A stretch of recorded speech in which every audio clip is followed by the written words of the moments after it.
दोस्तों, आधी रात ईरान पर बंकर बस्टर बमों की बरसात करके अमेरिका ने न सिर्फ दुनिया भर को अशांति के खतरे में डाल दिया है, बल्कि उसके अपने खुद के देश अमेरिका में भी भयंकर अशांति का माहौल बन चुका है।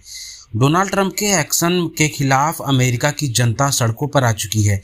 तमाम सांसद, राजनीतिक विश्लेषक, अमेरिकन कांग्रेस के नज़दीकी डोनाल्ड ट्रंप को सख्त लहजे में ईरान पर हमले को असंवैधानिक और अंतर्राष्ट्रीय नियमों का घोर उल्लंघन बताते हुए तख्ता पलट की चेतावनी तक दे रहे हैं। सड़कों पर उतरा अमेरिकी विरोध का हुजूम ये बताने के लिए काफी है कि डोनाल्ड ट्रंप का एक्शन अमेरिका की भावना और विचार के खिलाफ है। इसी वीडियो में दोस्तों आगे किस अमेरिकी नेता ने कितने सख्त लहजे में डोनाल्ड ट्रंप के खिलाफ आवाज उठाई है, हम आपको सब कुछ दिखाने वाले हैं।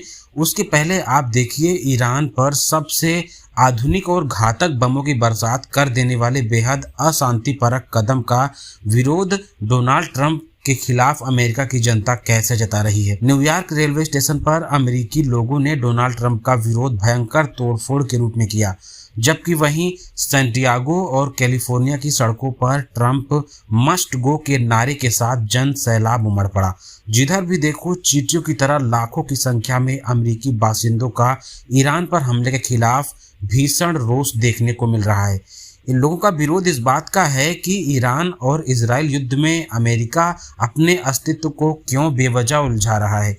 अमेरिकी राजनेता बर्नी सैंडर्स ने तो साफ शब्दों में कह दिया कि डोनाल्ड ट्रंप का ये एक्शन पूरी तरीके से असंवैधानिक है और विदेश नीति का उल्लंघन है। उन्होंने कहा कि अमेरिका को किसी युद्ध में झुकने का अधिकार सिर्फ प्रेसिडेंट को नहीं है, बल्कि यह अमेरिकी कांग्रेस तय करेगी कि किस युद्ध में अमेरिका को हिस्सा लेना है, किसमें नहीं।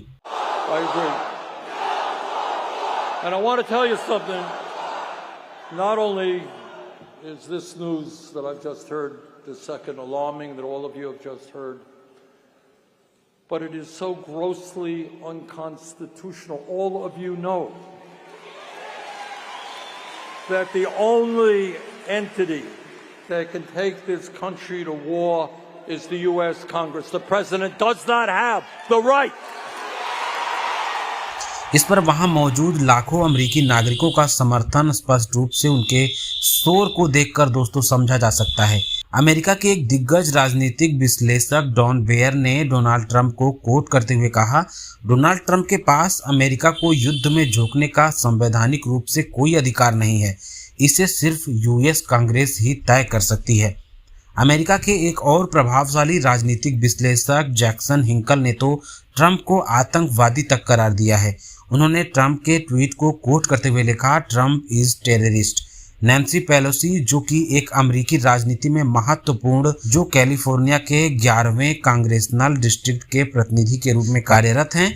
नैन्सी पेलोसी 2019 से 2023 तक United states house of representatives की स्पीकर रह चुकी हैं और डेमोक्रेटिक पार्टी की प्रमुख सदस्य हैं। उन्होंने ट्रंप के ईरान पर बमबारी का घोर विरोध करते हुए लिखा, आज रात राष्ट्रपति ने कांग्रेस की अनुमति के बिना हमारी सेना को एक तरफा तरीके से युद्ध में शामिल करके संविधान की अनदेखी की है।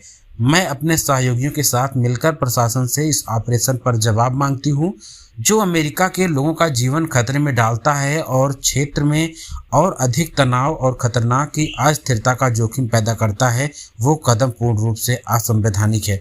इसी के साथ यूएस कांग्रेस के सैकड़ों सदस्यों और कार्यकर्ताओं ने इसी तरीके से दोस्तों कड़ा विरोध ट्रंप के इस हमले के खिलाफ जताया है, जो दिखाता है कि ट्रंप का ईरान पर हमला अमेरिका का फैसला तो कतई नहीं माना जाना चाहिए। यह जरूर ही डोनाल्ड ट्रंप की व्यक्तिगत ईगो और घमंड का नतीजा है। खैर, आपको बता दें कि अमेरिका ने दावा किया है कि उसने निशाना सिर्फ ईरान की 3 परमाणु ठिकानों फोर्डो, नतांज और इस्फहान को बनाया है, ईरानी नागरिकों पर हमला नहीं किया है। ट्रंप ने ट्वीट करके बताया कि टारगेट पर बमबारी करके अमेरिकी हवाई सेना अपने क्षेत्र में वापस आ चुकी है और इस तरह की बहादुरी अमेरिकी सेना के अलावा और कोई नहीं कर सकता।